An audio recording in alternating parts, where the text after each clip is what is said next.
Hi, everybody, and welcome to today's session of the Spectral Geometry in the Clouds seminar. Today, it's my pleasure to have Yaiza Canzani from UNC Chapel Hill, who will talk to us about counting periodic geodesics and improving Weyl's law for predominant sets of metrics. As usual, if you have questions, don't hesitate to unmute yourself or ask them in chat, and I will relay them. Yaiza, the floor is yours. Thank you so much. Thank you, John, and thank you for the invitation. I really like having the opportunity to be able to speak here, and in particular to share this project with all of you. So I'm going to describe in a second what all the terms here in the title are, but basically we are going to be touching on two subjects: how to bound the number of periodic geodesics up to certain lengths, and how to count the number of Laplace eigenvalues up to some given threshold. And what I wanted to say to begin with is that this talk is all based on joint work with Jeff Galkowski. We've been working on this for a long time. Actually, since we started working together, it has always been a goal of us to try to understand how quantities like the Laplace eigenvalues, but also eigenfunction growth, react to perturbations of a metric, and what should be the average behavior one should expect for most metrics. So that's where this word predominant is going to come from. And I'm going to try to explain in a second what we mean by getting properties that hold for a predominant set of metrics. So in my first slide, I'm just going to describe what the structure of the talk is. I'm going to start explaining what I mean by a predominant set. So a predominant set of Riemannian metrics, hopefully after I give this explanation, it's going to be something like to you should sound akin to having full measure. After I explain its definition, I'm going to start talking about which results are known about counting periodic geodesics, and what are the results that Jeff Galkowski and I proved. Then I'll move to talking about counting Laplace eigenvalues. Again, I'll describe what's known and what we prove. And in the fourth slide, I'm going to relate these two topics together. I'm going to explain how they are related and how we can actually achieve these two goals by understanding how the volume of near periodic trajectories behaves.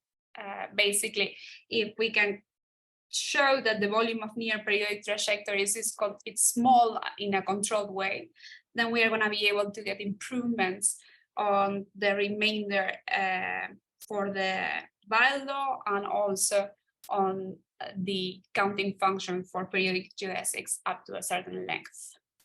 After I relate these two concepts, the idea for the rest of the talk is going to be to try to explain how is it that we control this volume of near periodic trajectories. And the first step towards doing that is going to be to discretize the geodesic flow so that we can work with a Poincare section, the associated Poincare map, and think of iterates for a point that's periodic or near being periodic, and how to start thinking about doing metric perturbations that would break the periodicity. That's the main idea for the talk. So I'm gonna now start with describing what I mean by a predominant set. We are gonna be working on a manifold that's gonna be compact. Assume it has no boundary for the rest of the talk. And on this manifold, we are gonna look at the space of Riemannian metrics.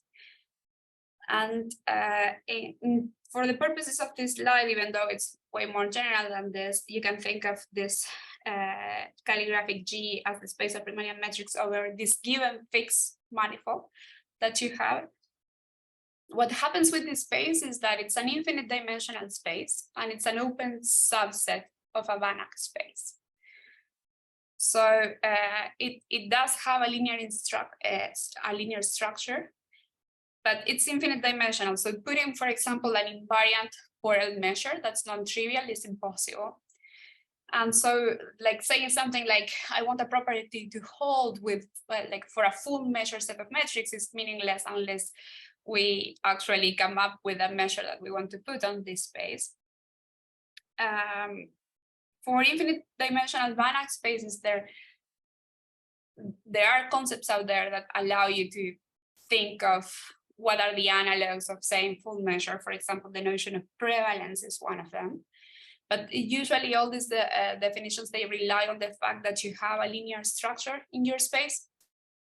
And the problem that we are going to have is that the space of Riemannian metrics, it's sitting inside a linear space, but it's an open set of it, right? Like you have the space of the symmetric two tensors inside, you have the space of Riemannian metrics when you restrict to just the positive ones.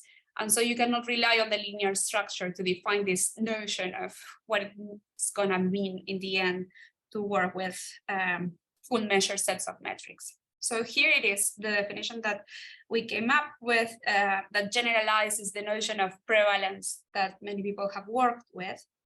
Suppose you have a space G that you know it to be an open subset of a Banach space. Now, what we are going to need in order to say that a set G is predominant is the following. So suppose this is your entire space, G. And what we are going to ask is that for every point in this space, in our case, for every metric, there is a submanifold LG running through that point that comes with an associated Weyl measure, mu G. And with respect to this Weyl measure, what you're going to ask is that the intersection of each of your submanifolds with the set G that you're interested in saying, okay, this set is almost all of my space. It has full measure. The intersection with each of the submanifolds has to have full measure. That's the main condition. So basically, you have, for every point, you have a submanifold, and then you're trying to understand if a set G is predominant. So associated to the set G, you're building this collection of submanifolds, and it has to be built in such a way that whenever you intersect each of the submanifolds with the set E, with the set G, that has to have full measure. Now, whenever you do this construction, you have to be a bit careful. For example, the map that to each point G in your space associates the submanifold needs to be C1. There is an example of Katok, actually, on the unit interval. So this is 0, 1, 0, 1. This is your entire space. Where what happens is that Katok is able to build a set E inside the unit square that has full measure.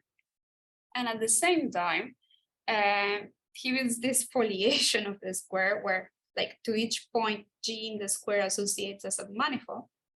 So you have all these submanifolds here.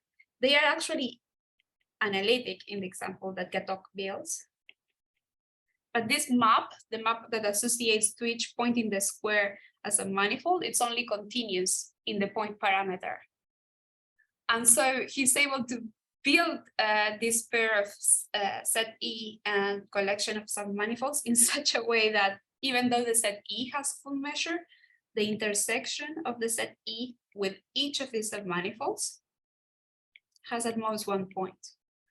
And this is very problematic because you have a full measure set on the unit square, and then you have this foliation by submanifolds that are analytic, but they are not detecting this full measure set that you have in front of you. So this is a very poor way of measuring full measure if that's your goal. But it's known that if instead of just asking this map to be continuous, you ask for it to be C1, then this can no longer happen, and any full measure set would be detected. So this is why one needs to put this condition of the map being C1. And then the other condition is that what we need is for the way in which you see through your submanifolds the entire space of Riemannian metrics shouldn't have holes in a measure theory from a measure theory point of view. So what that condition reads like is for every G, the Weyl measure associated to that submanifold needs to pick up some positive mass in the neighborhood of G. This is just so that there aren't holes in the way in which you're measuring things in your space. Now, I realize that if this is the first time that you are looking at a definition of this kind, it may not be obvious what the definition entails or implies, but so just to clarify a couple of things, I'm going to list 3 properties that being predominant has, in the hopes that it's going to be more helpful to you to think of them once you see them. So the first property is that if you have a predominant set, it's going to be dense. So from now on, if you do not like me saying such and such property holds for a predominant set of metrics, you should know that you can think of this as this property is holding for a dense set of metrics. Now that's a concept that you're used to and you can feel happy about. Now, predominant sets are much thicker than dense sets. And for example, if you intersect 2 predominant sets, this intersection is going to be predominant, which is certainly a property that dense sets don't have. And now my favorite property is that if you are working in finite dimensions, saying that a set is predominant is exactly the same as saying it has full measure. So think of your finite space as Euclidean space with the Lebesgue measure. If I tell you I'm giving you a predominant set there, you can this implies that it will have full measure. So this is why at the very beginning of the talk I was saying, I hope after I introduce this concept of predominance, you can think of predominant sets, the concept of being predominant as akin to having full measure.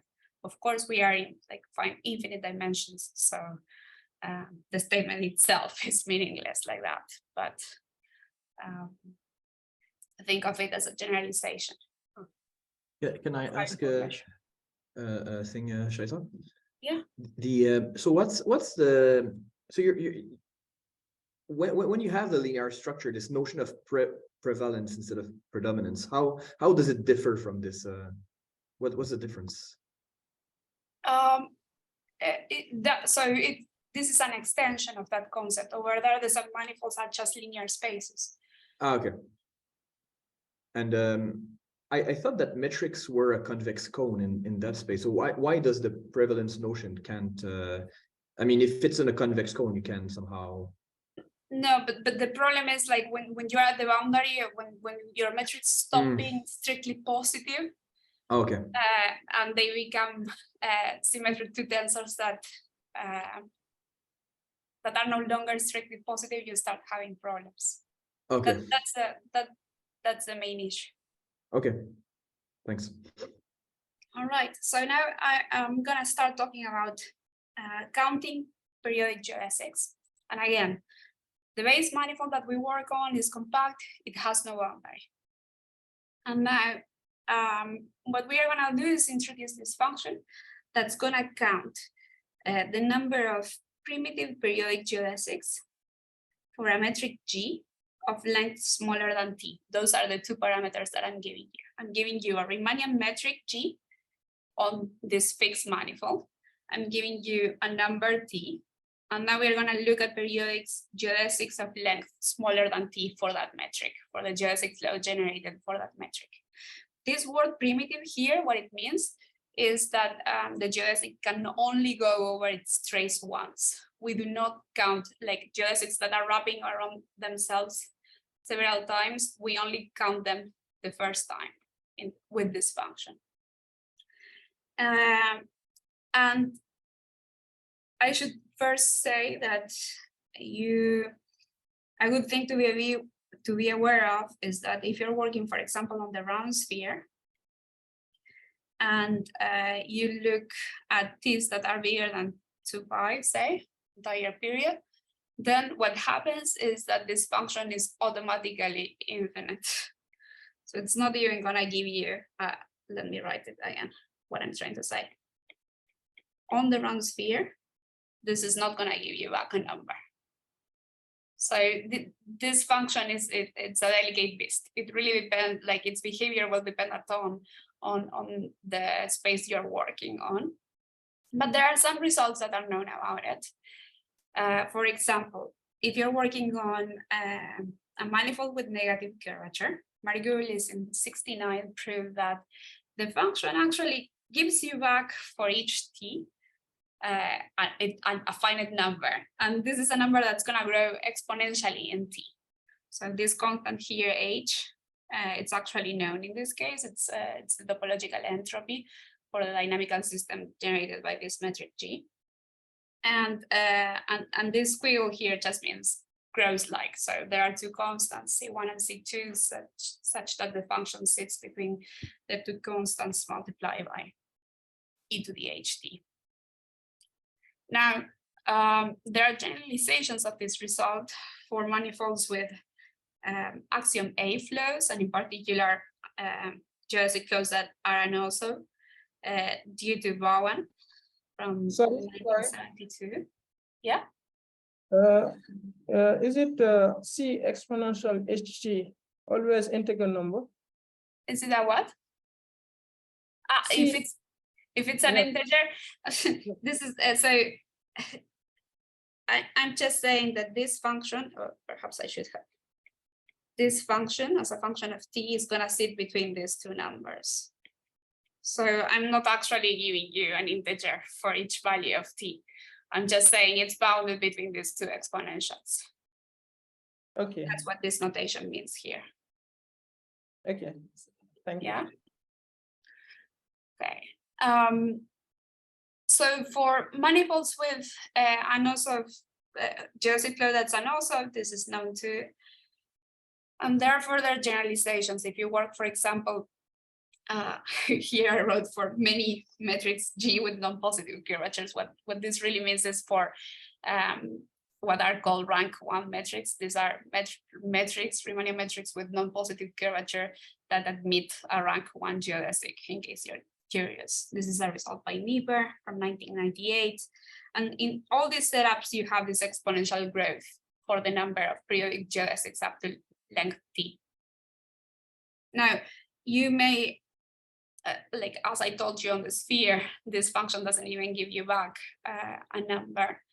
And in a paper by Burns and Pattern Line from 1995, what they do is they show that on the two sphere, if you give them any function f of t, they can build a perturbation gf of the round metric on the sphere that's going to be arbitrarily close to the round metric on the sphere, as close as you like, such that for this new metric, this counting function for the number of periodic orbits of length up to t, it's going to grow faster than the function f of t that you prescribe to begin with.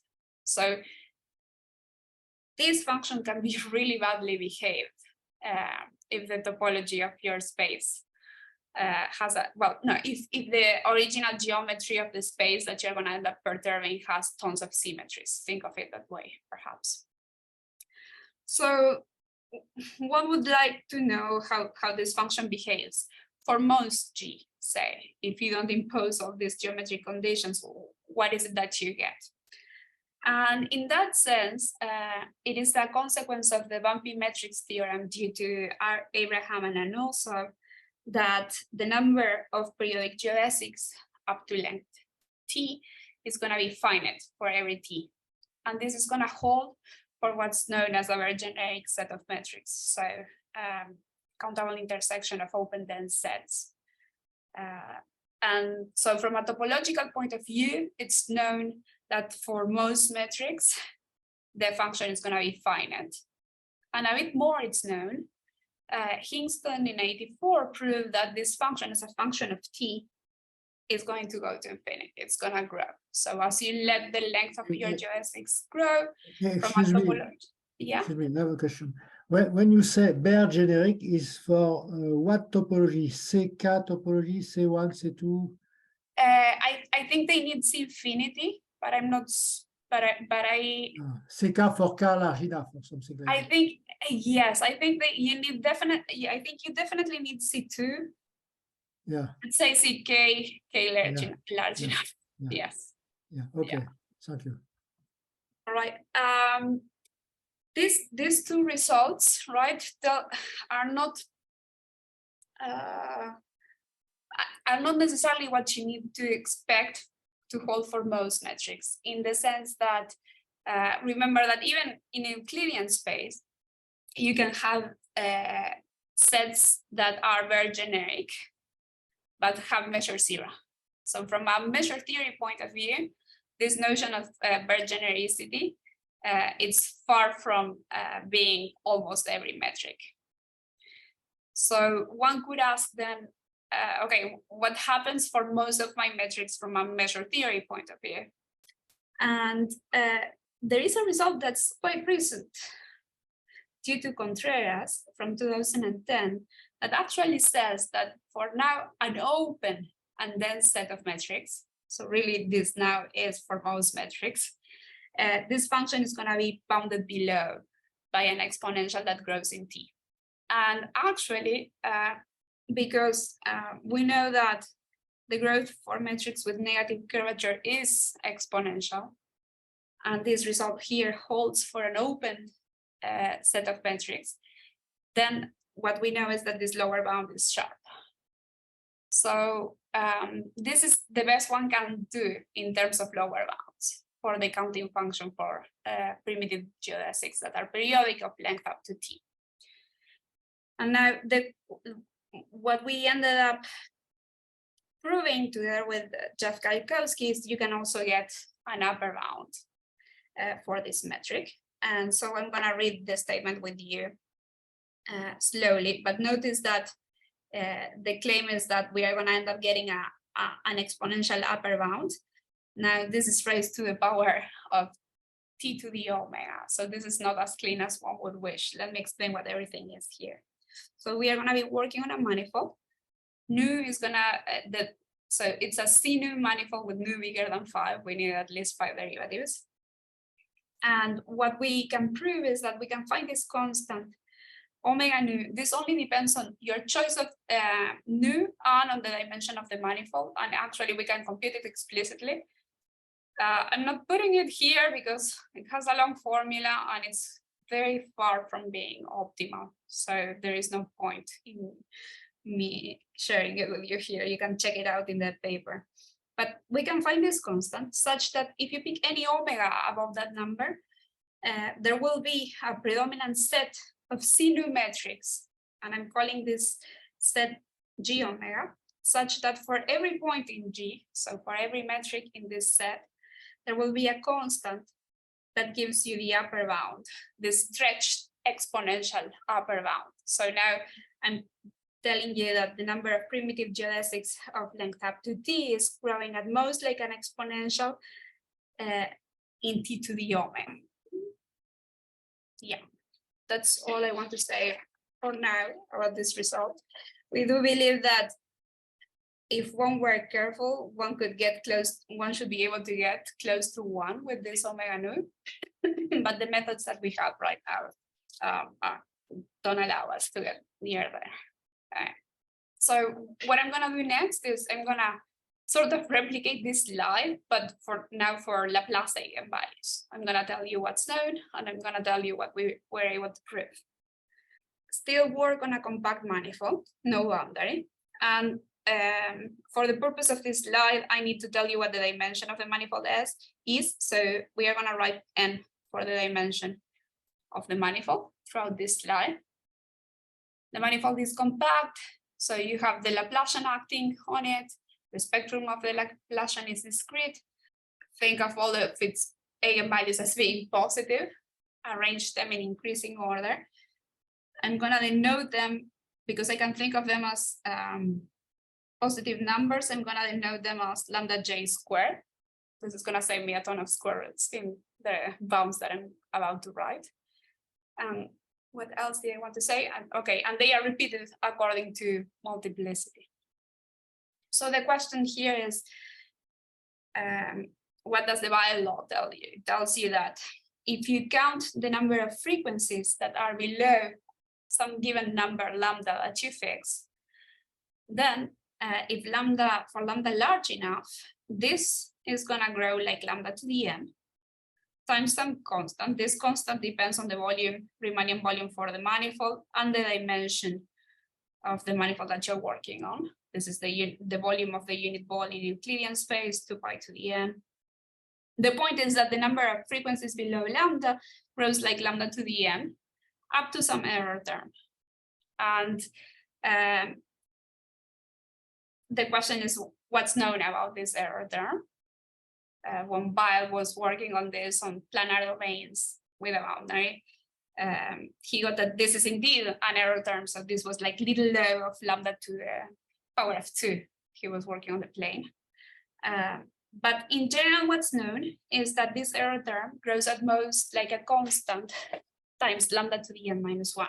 So this is what this means is that my error term here, it's going to be bounded above by a constant times lambda to the n minus 1 as lambda goes to infinity. So for lambda large enough. And this is due to Levitt and Abakumovich, 1950s. Now, since then, there has been a ton of work to improve on this remainder term, depending on different geometric assumptions that one can make on the manifold that you're working with, along with the metric that you gave it. And so, for example, one of the things, perhaps before talking about improvements, one of the things that you need to be aware of is that this error term in general cannot be improved. There are cases like the round sphere that saturated zonal harmonics on the round sphere display exactly this bad growth because the sphere has so many symmetries that each eigenspace has maximum possible multiplicities. So when you're trying to count frequencies below some given threshold, at each step, the multiplicities are the largest they can possibly be. And that makes this error term be saturated on the sphere. And Doistermatt and Guillemin in 1975 proved that this is actually true for any solved manifold, that this error term is saturated.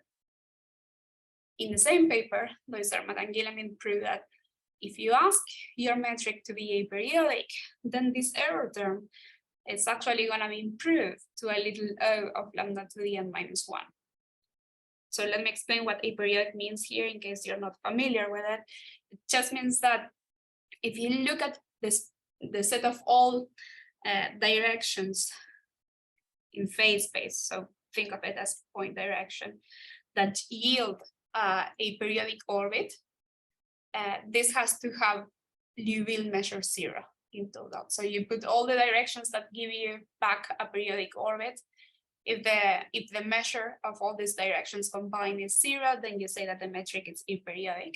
And Doistermatt and Guillemin prove that then you get this improvement on the error term for the Weyl law. Depending on the geometry of the manifold, there is a ton of research, and there is no way I can put it all on this slide dedicated to improving this error further. Perhaps I should mention the work of Baire from 1977, where he proves that originally on any manifold of negative curvature and on surfaces with no conjugate points, you get this logarithmic improvement for the error term. Then recent work of Fontenot allowed for the argument given by Baire to be extended to any manifold with no conjugate points. So if you have no conjugate points on your manifold, you get this logarithmic improvement for the error term in the Weyl law. And then I would say there are some manifolds in which you can get polynomial improvements, like on the torus, but I'm not gonna start listing them, like all these improvements here. What I want to say is that for most metrics, very little is known. So for example, if you combine the bumpy metrics theorem with the work of Doistermatt and Guillemin, you can deduce that the error term in the Weyl law is going to be little low for a Baire-generic set of metrics. The reason for this is, like I told you in the previous slide, that for a Baire-generic set of metrics, the bumpy metrics theorem due to Anasov and Abraham gives you back that discounting function for the number of periodic geodesics of length up to t is going to be finite. So you know that the number of closed loops for a Baire-generic set of metrics is finite. And that gives you in turn that then the measure of the set of directions that are going to give you a closed orbit is going to be 0.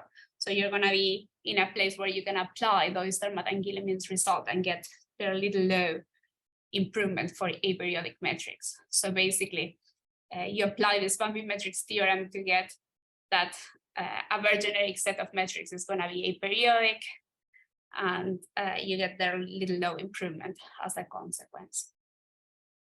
But again, Baire-generic set of metrics, if you're trying to think of the space of metrics from a measure theory point of view, are far from being all of it. What we were able to prove with Jeff Galkowski is that for a predominant set of metrics, you can get an improvement, a quantitative improvement on the error term for the Weyl law, that it's improved by a power of log lambda. So let me explain what this says. We can find a constant nu zero, which depends on the regularity that you put on the manifold. Sorry, that depends only on the dimension of the base out of the topological manifold that you decide to work with. So once you fix this manifold, we can find this nu zero, such that if you ask for the structure on the manifold to be bigger than, to be more differential than nu zero, then for the same constant omega nu that I have introduced in the previous slide, we know that whenever you pick a number above that threshold, there will be a predominant set of CNU metrics, such that for every metric in that set, you get this improved error term. So now the error term is not just going to be bounded above by a constant, like it always, constant times lambda to the n minus 1, like it always is, but also it's going to have this logarithmic improvement. Again, if you were not like fully convinced by the introduction, the quick introduction to predominance sets that I did at the very beginning, do know that this result, as like the one in the previous slide, tells you that we are getting these improvements at the very least for a dense set of metrics. All right, so now the rest of the talk is actually about connecting these two topics, counting Laplace eigenvalues with counting periodic geodesics, and giving you an idea of how is it that we can build this predominant set of metrics for which the improvements will hold. So I'm going to start talking now about the volume of near periodic trajectories. And this is the result that I gave you 2 slides ago, that for a predominant set of metrics, we can prove this this bound, this stretch exponential bound for the counting function for the number of periodic geodesics of length up to t. And the reason why this result will hold is because we can actually prove that for a predominant set of metrics, if you give me any epsilon small enough, then the volume of directions, and these are directions in phase space, the co-sphere bundle to M. And what I was saying is you give me any epsilon small enough, and then what we do is we are able to bound the volume of the set of directions for which there exists a time such that the distance between the original direction that you chose and the one that you get after you flow it out for time t under the geodesic flow for the metric g is smaller than epsilon. So you're looking at points here, rho, in phase space such that the geodesic flow makes them almost periodic. So this is an epsilon ball around rho, and the geodesic flow brings you back to this ball. If the volume of such directions is controllable by epsilon to the 2n minus 2 times a stretch exponential, we are able to show that then this result implies that you can count the number of closed loops. So basically, the way this goes, yeah? Excuse me, you count the volume in the phase space or in the manifold? I mean, the flow is defined on the phase space. So yeah, so our volume, this is the Weyl measure. okay, really, okay, okay. And so when I mean I can epsilon close, it's not just in position, but also in direction. My geodesic really comes close to being periodic. And the key here is that what we can prove for a predominant set of metrics is that the upper bound, if I want to consider only those directions that give me trajectories that are epsilon close to being periodic, the volume of such directions can be controlled by this particular power, epsilon to the 2n minus 2. That's an important power there, times a stretches exponential. If you're able to prove this, then we can show this result over here. And the reason for that, basically, is that it's not so hard to prove that you can find a predominant, that if you find a predominant set of metrics, a full set of measured set of metrics, that are like, what's the best way to explain this? Perhaps in the same way that the Mumpy metrics theorem tells you that for a Baire-generic set of metrics, the number of closed periodic orbits of length up to t is going to be finite. You can prove that for a predominant set of metrics, the number of closed periodic trajectories of length up to t is also finite. So once you know that for every length t, you have only finitely many geodesics, you can cover each of those geodesics by a tube of radius delta, say. And then you know that for each of these geodesics, you're going to have a lower bound on the, suppose this is gamma, and this is the tube around gamma. You're going to have a lower bound on the volume of this tube. That's going to be like a constant times delta to the power of 2n minus 2. And then you know that you have finitely many geodesics, so you can choose the delta small enough so that none of these tubes intersect each other. You have finitely many of them. And you have a lower bound for the volume of each of these tubes. And what this result gives you is an upper bound for the volume of all the tubes combined. And because the power here on top of the epsilon is the same as the power here on the radius of the tubes that you get, you can actually then induce from this an upper bound on the number of possible closed trajectories.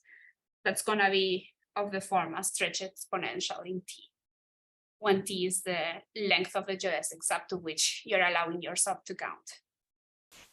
May I ask a question, please? Please. Is the number b that you have over there, is a constant, or does it depend on epsilon?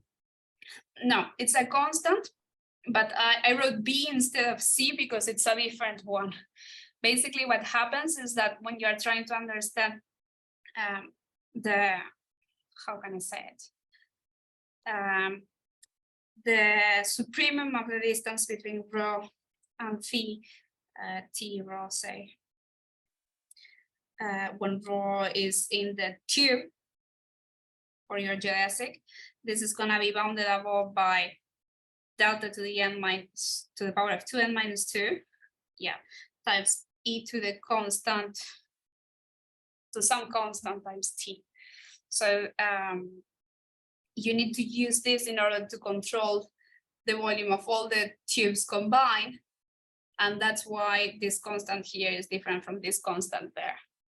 Like for each tube, you get an extra exponential. Thank you. So is that? Hi, Dima, hi. Hello.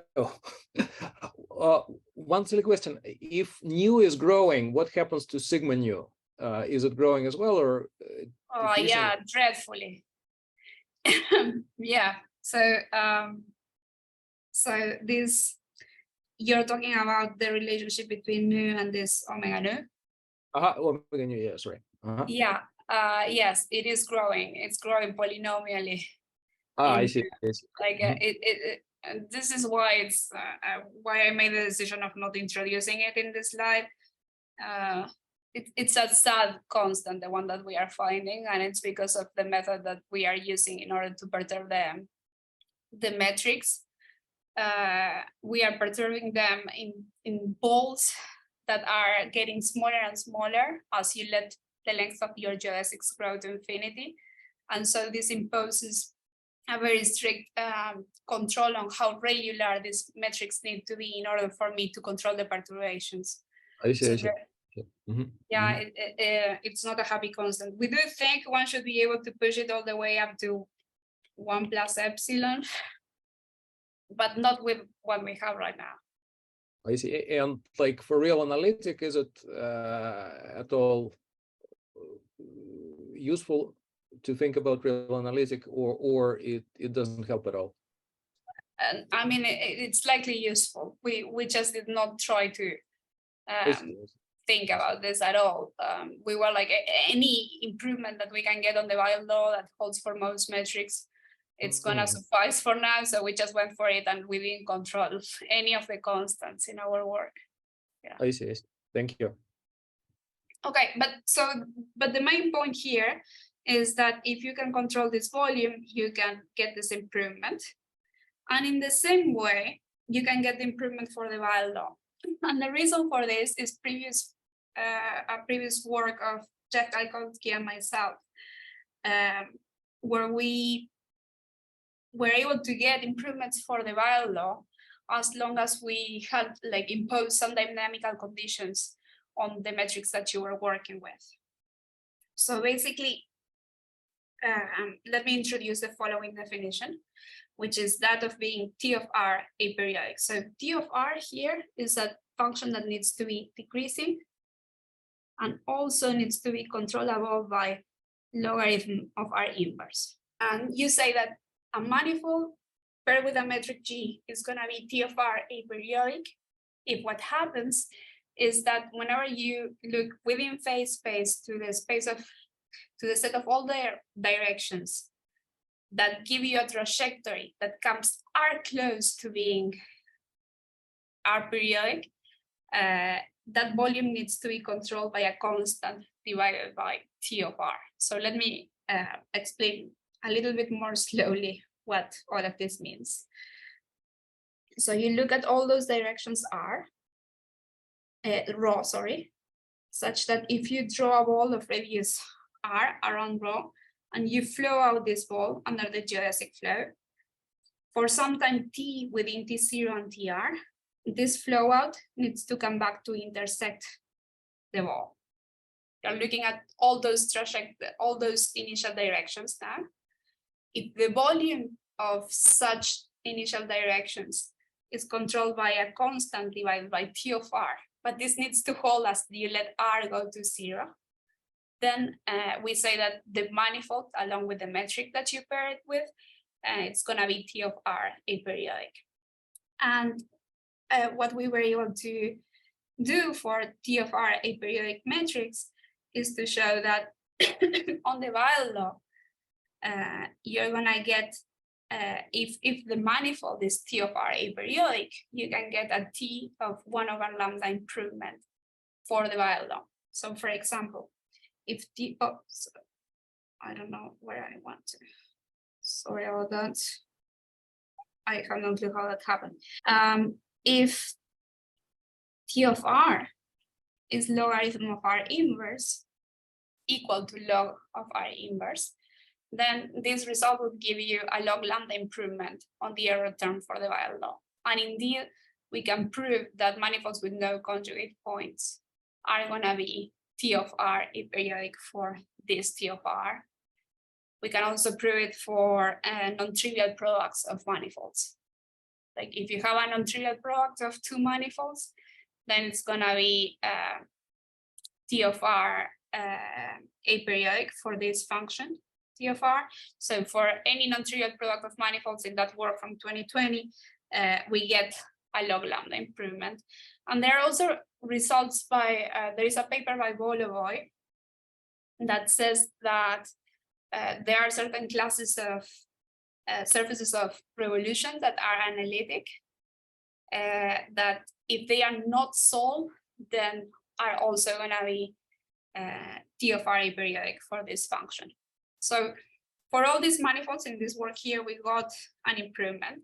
And this work was what kickstarted this present paper that I'm presenting here, because basically we got this result for all metrics that are T of R aperiodic. So then we wonder, okay, can we show that actually most metrics are going to be T of R aperiodic? Can I show that,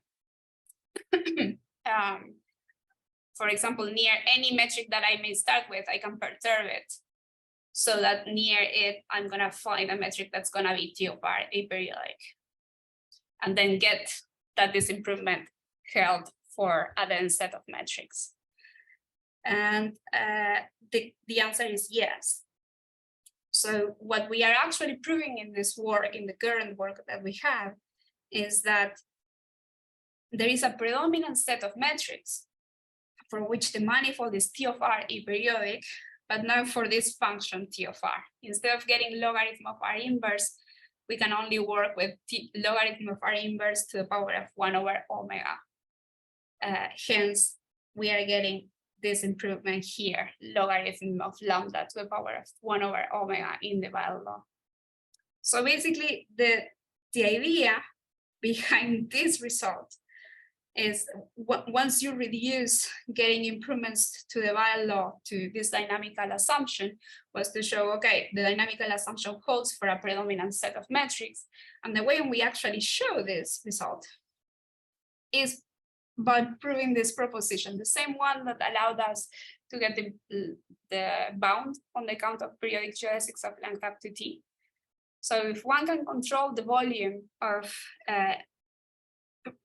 trash directions that come epsilon close to being periodic in a way that at most grows like epsilon to the power of 2n minus 2, then you can deduce automatically that for the same predominant set of metrics, the manifold that you have in front of you is going to be T of R aperiodic with this definition that I introduced a second ago.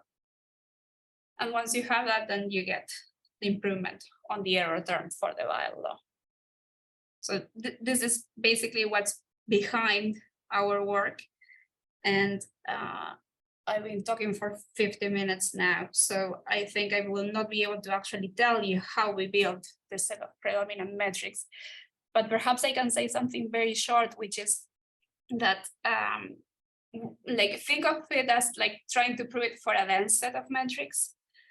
There is this bumping metrics theorem due to Abraham and also that gives you an idea on how to perturb metrics so that the geodesics are non-degenerate.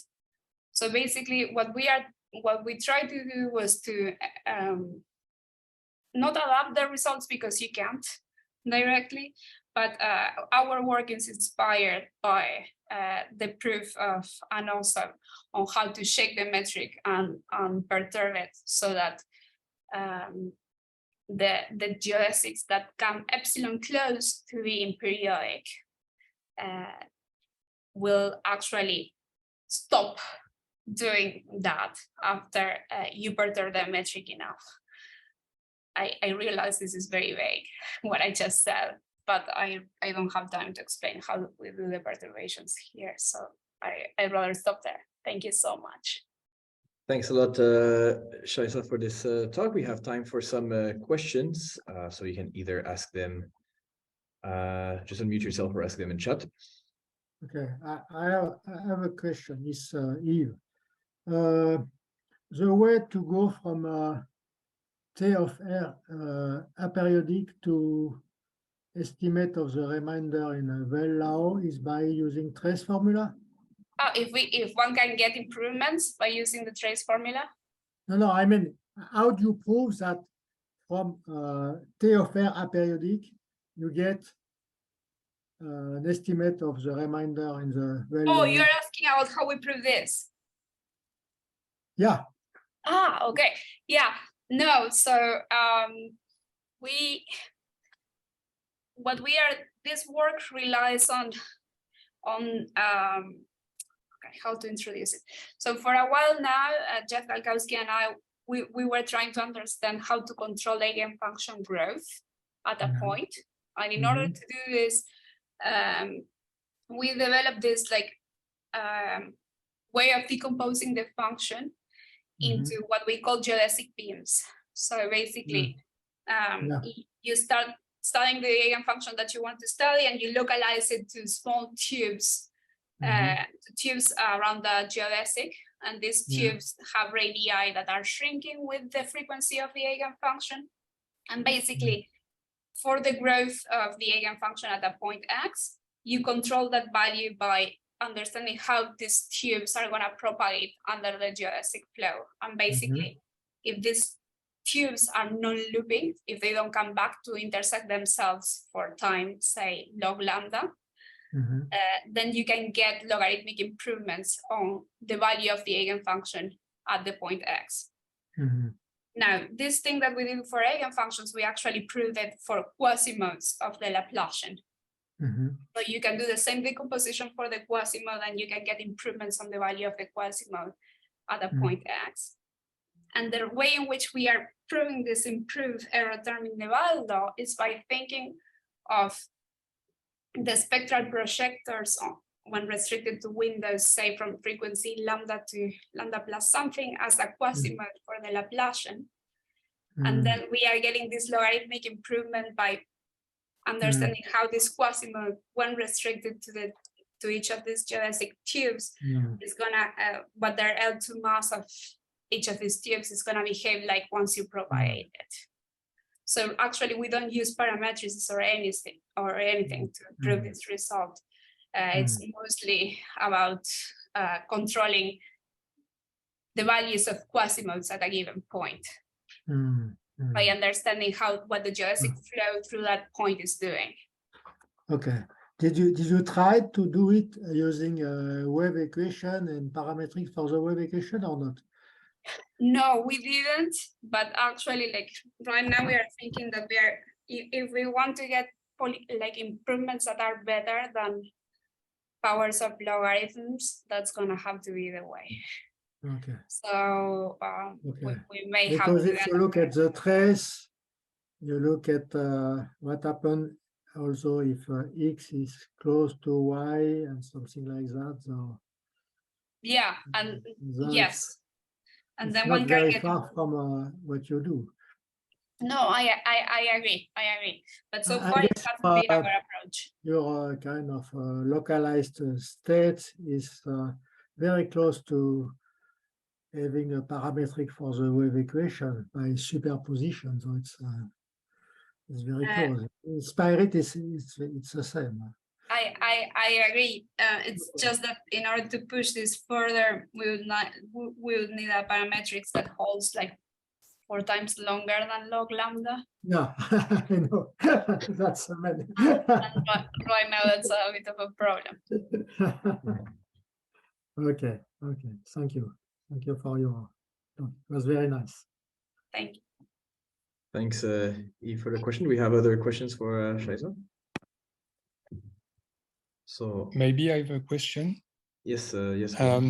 Could you get some similar results for other Hamiltonians? I mean, for instance, semi-classical Schrödinger operators?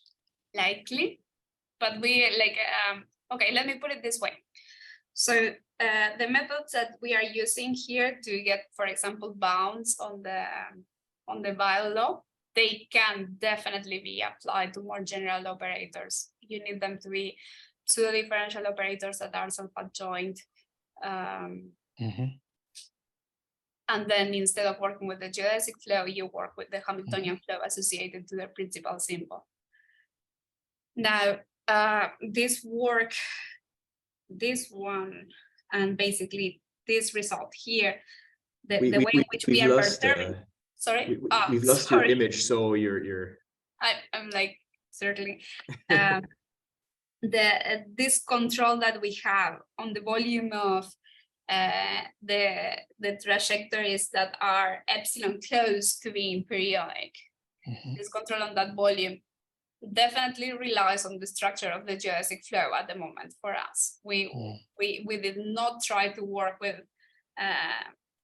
the Hamiltonian flow for a general operator. So I don't know. I'm guessing one should be able for some operators to extend it, but I'm not even sure. Like, yeah, I don't know. Like, I would say one can grab what we are doing and see how much it can be extended, and then like there is a recipe. Like in the paper, we say explicitly how these perturbations are built. So one could try to mimic that for whichever principal symbol you are choosing, but we have not tried.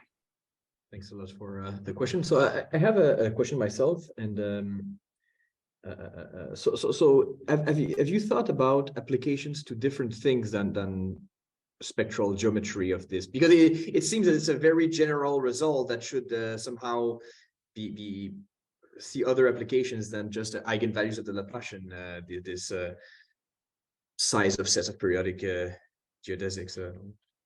So far, no. The answer is no. Right now, we have not thought of extending this. Like there are two things that we would like to know. We would like to know really what's the true behavior one should expect from the error term for the Weyl law. Like, is the best improvement that one can do a logarithmic one, or is it really a polynomial improvement? And if so, how do you bridge that gap? That's one of the questions. And the other thing that we want to that we are working on really is to try to get that these improvements for how eigenfunctions grow at a point, or in a set, or along as a manifold, can actually be like how can one improve control on eigenfunction growth for most metrics as well. So like those are the two things that are entertaining us right now. Do we have other questions for? I see Dima has unmuted himself. If you look at Schrödinger, so Laplace plus potential, does it help at all? Because then you have another function to play with, right? So does it help in any of these things? I haven't thought about it. I mean, I guess if you can, if whatever potential you're putting in helps you control the flow, and you have somehow more information, then yes. Like the idea is that the more control on the flow you have, the better your chances of getting an improvement. If you put a Laplace plus potential, a smooth potential, then the principal symbol stay the same. So it should be the same result if you look at delta. But maybe potential could give you something, you know, other than some tools other than the flow to so but for larger eigenvalue, you don't see the potential. You don't see, no. Okay. You have to look at a semi-classical problem, then you see the potential. Okay. I was answering it for the semi-classical problem. Like if you, I was only thinking of the semi-classical Schrödinger, and yet then you look at the Hamiltonian flow, and okay, then it's a different story. But if you put exactly delta plus V, then then you don't say that all. It's the same result, I guess. Yeah. I have a question which is completely from the very far away. Suppose that you know, well, this question is the analog of can you hear the shape of a drum? Suppose that you know the spectrum of periodic orbits. Can you say what is the measure? What is the surface? Suppose you know the spectrum of periodic orbits. Can this give you information enough about the volume that you are? There's at least a counterexample with solved manifolds. Yeah, but you can say some things like almost. No, okay, but all right, in this case. We for hyperbolic surfaces, there are some examples. For hyperbolic surfaces, there are some examples where both spectra are the same, and they are not isometric. So if do we have any? I think maybe we have time for one more question. It seems like there's none. So let's thank Yaiza again for